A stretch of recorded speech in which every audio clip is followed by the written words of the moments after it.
Hey guys, welcome to Bayamon. Come check out our fix and flip. We're going to walk around. We're going to talk about the top-down renovation and why we do it. We'll get into the numbers and we'll get to hear Adan's vision for this place. Making money. That's the vision. Making money. We're at the Bayamon renovation. We're going to talk about how we look at these renovations, what we think about. We'll walk through it. This is sort of a before, but we're sort of in the middle as well. And maybe we'll get to come back at the end of this in a few weeks and see what the finished product looks like. So Adan's in charge of this job. We're in Bayamon, Puerto Rico. Adan, what are we doing here? Making money. Making money. Making money is good. What kind of money are we going to make?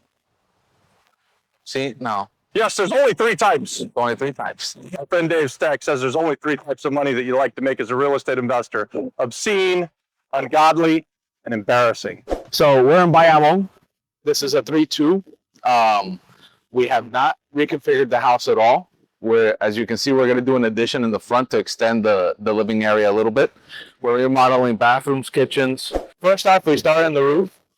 PR roofs are flat roofs, so you always have to seal. As you can see, the roof is nice and sealed now. When we got here, you could see puddles of water all over the place. We cleaned it up. We waited a couple days to make sure it wasn't leaking in. But so far, so good. We're going to cover that mount there all the way to the back. That's where the electricity comes in. You don't want that exposed. That could be a problem in the future. A pro tip is to always make sure that your roof drains work. So when you get up here, you can find that they can be clogged up and stuff. So you can just clean them out. If you do that, then the water will come off of the roof. Your roof will last longer. This sealant that we use is an elastomeric. It's a paint-on tile, like a rubbery sort of feel. But it goes on just like paint, so it's pretty easy to do. And as long as the roof isn't so bad, you can generally keep these roofs for a really long period of time. So it's concrete. They're built to last. And even with a hurricane, unless a car gets sucked up into the storm and then dropped on your roof, you're going to be all right. For the most part.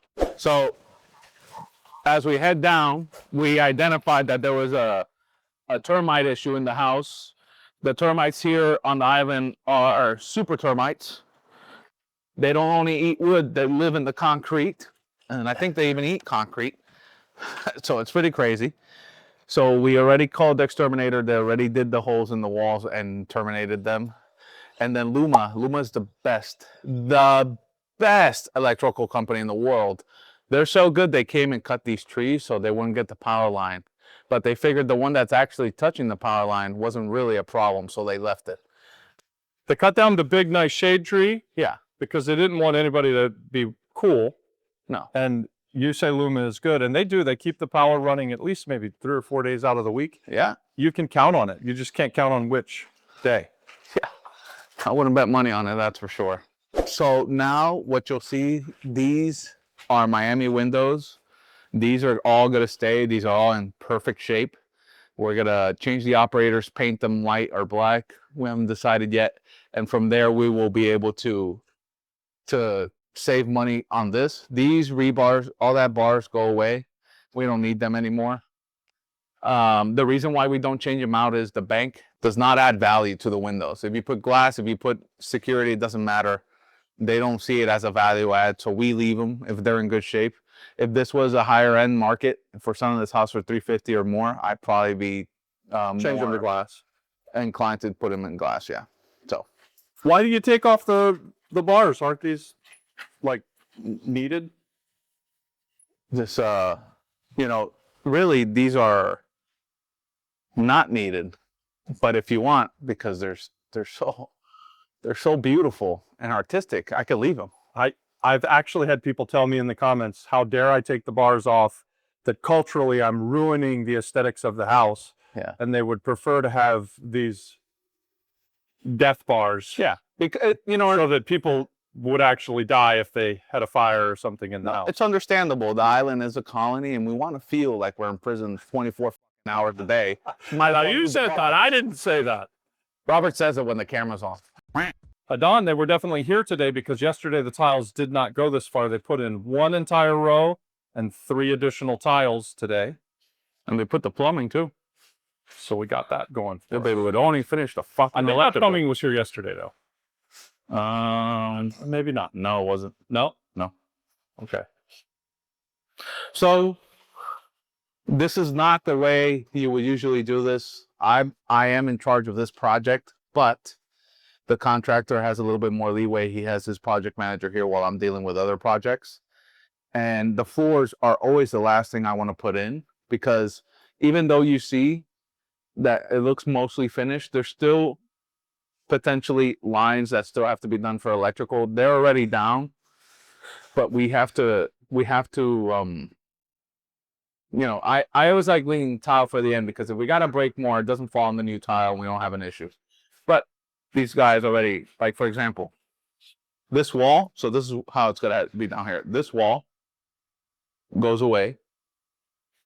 That entrance door goes away. The whole wall? No, this has to stay Okay. because of the roof. Got it. But at least you drop these walls, You open it up. and then what we're doing is extending the kitchen that way. Oh, nice. So you have a nice open kitchen layout over there. You can use that as your living. You have dining here in the middle, and you have the hallway. And then I thought this wall was staying, and I didn't like the addition. Now that you say it, if this wall goes away, or at least most of it goes away, most of it will. then I understand how you make that square footage better. Yeah. I saw yesterday that we do like to do top-down renovations. We say that kind of often. Putting the floors down at this point is not top-down. We did the roof. We started there. Then they cut all this stuff. I mean, that would be the right order of things. Did you guys cut into the floors and lay anything inside the floors, or? Yeah. So what you can see here, if you look at that, that's a brand new electrical outlet. And all that was run through the floor. So we cut up the terrazzo. We would have kept, so if you look, this is the original floor here. And this is really nice terrazzo, but it was very cracked, and there's no way to replace that without it looking bad. So we figured we should lay new tile. There's no way around it. So we did brand new electricity, and you can see that the outlet over there coming out. They lined up the wall because they have to still break the wall and put those pipes in. And this is eliminated. This is not supposed to be here anymore because that's the new water line. So this needs to go. And if you start seeing over here, we got fucking Speedy Gonzalez over here putting the tile up already in the bathroom, which is great. So under this floor, they cut through the terrazzo. That's why we didn't keep the terrazzo, and why we have tile in the first place. Yeah. It's going to look nice. Mm-hmm. So, all right. So, as you can see today, they started working on the tile in the bathrooms. They're going to have that done pretty fast and soon. We're adding a new light fixture up there, which is great when the tile's down. So that way, when it cracks the tile, you can feel the paint twice. So they still have to come back. You see where it's painted red on the wall? They're going to come back with the chipping hammer, and they're going to cut into that wall so that they can put electric in there. So this is, again, why we like to do top down, because when you chip that stuff is naturally going to come down. And I'm no scientist, but I've heard of this thing called gravity. And generally speaking, that's what happens. You're going to do the sledgehammer type thing. You're going to chip the wall. It's all going to fall on our brand new tile, and we're going to have to redo it.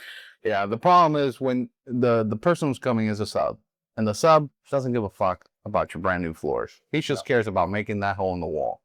And what he's gonna do when you tell him, hey, put a little piece of carton or something on that. No, it's okay. It's not, I'm not gonna let it fall because I'm gonna be able to hold the chipping hammer at the same time and put my hand and catch him like I'm in the Matrix or something. Yes, true story. So in this bedroom, this would be considered the master. All that's gonna get closed up there. All that for some reason was glass. So I think, you know, this was a weird type of household. People would put the stairs here and look at their significant other take a dump or something. It's really weird. But here we go. This would be your new master. This is the bathroom. It was actually tiled pretty nice. Wow, when I bought it, and I could show you the photos later. But I mean, we did the brand new plumbing. Plumbing's in. So you have, we're not changing it much. We're not expanding. We're just relocating electricity because these old houses, the original light bulbs go here, and it's really tiny. and really annoying if you're as tall as Robert walking and you're gonna hit your head on the light. So we moved it up a little bit. We have one over there. We're moving it up in there so that way we have a more comfortable layout for everybody. Are you going to put a ceiling fan in or anything like We're that? doing ACs. Doing ACs. Okay. So typically banks don't care about ACs. They don't see it as value add either compared to the Florida. In Florida, if we don't have heat and air, you basically can't finance it. Correct. So here, it doesn't matter. As long as you have a ceiling fan or something, it pretty much passes. And I sold things without ceiling fans and it passes. But I care more about the client that's going to come buy this at the end. And I want them to look at this and say, my price is not ridiculous because it's truly turnkey. You got a brand new kitchen, brand new bathrooms, brand new floors, brand new AC.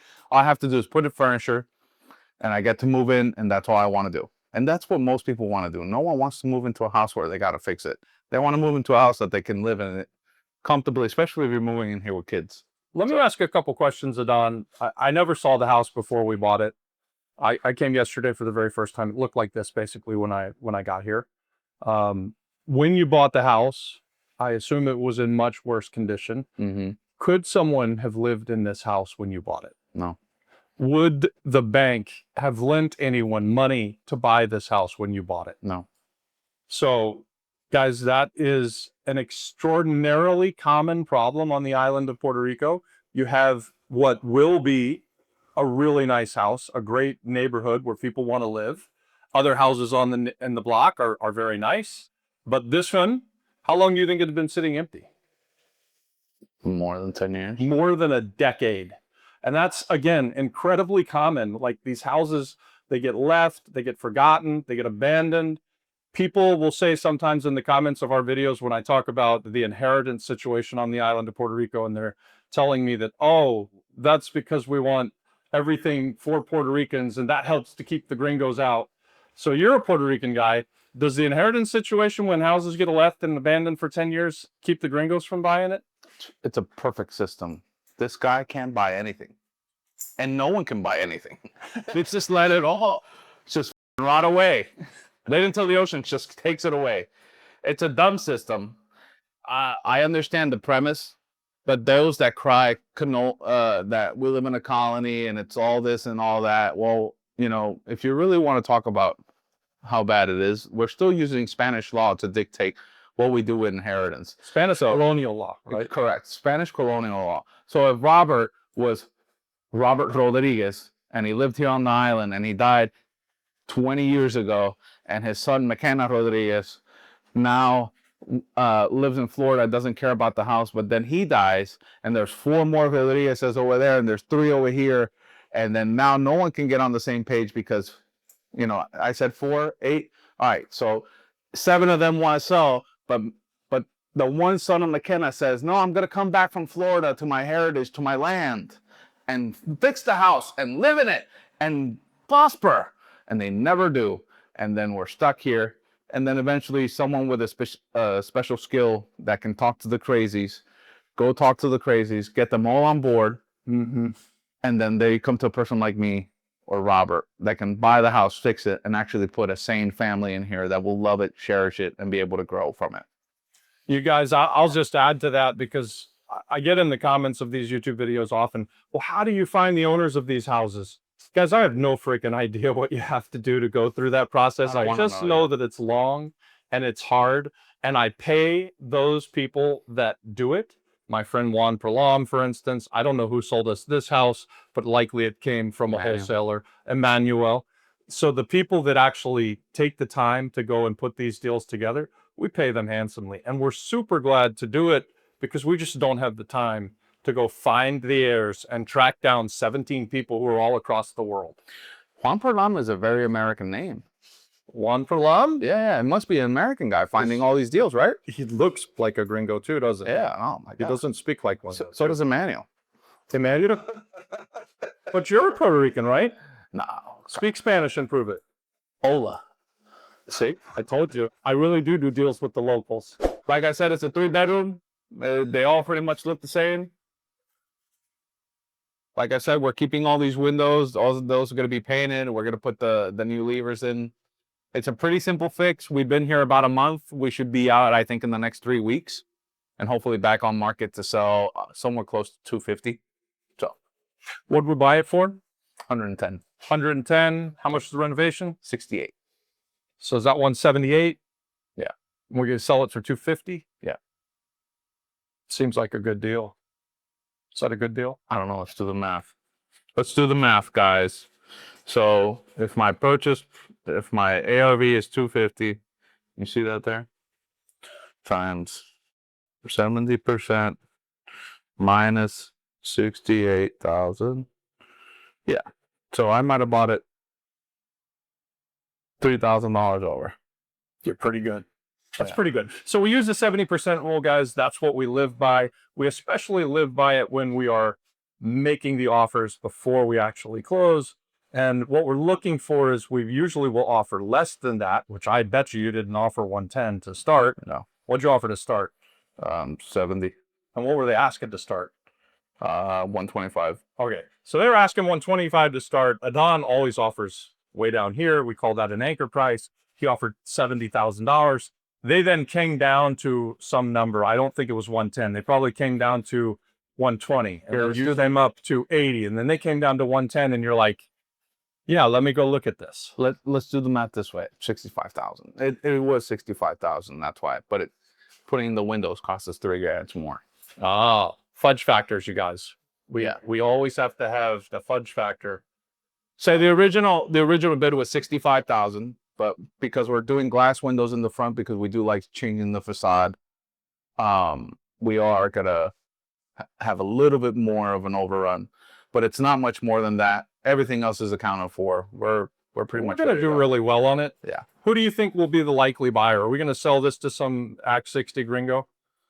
I mean, I think they would love this house, but I think really our ideal buyer is people that have vouchers, government assistance, or an FHA that comes up to 250, 280.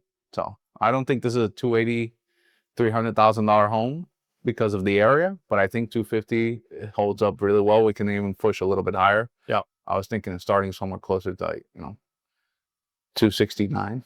299, I think. I have no idea. I didn't even look at the comps. That's why you can't live anywhere. Look, he's just proved it. I didn't even look at the comps.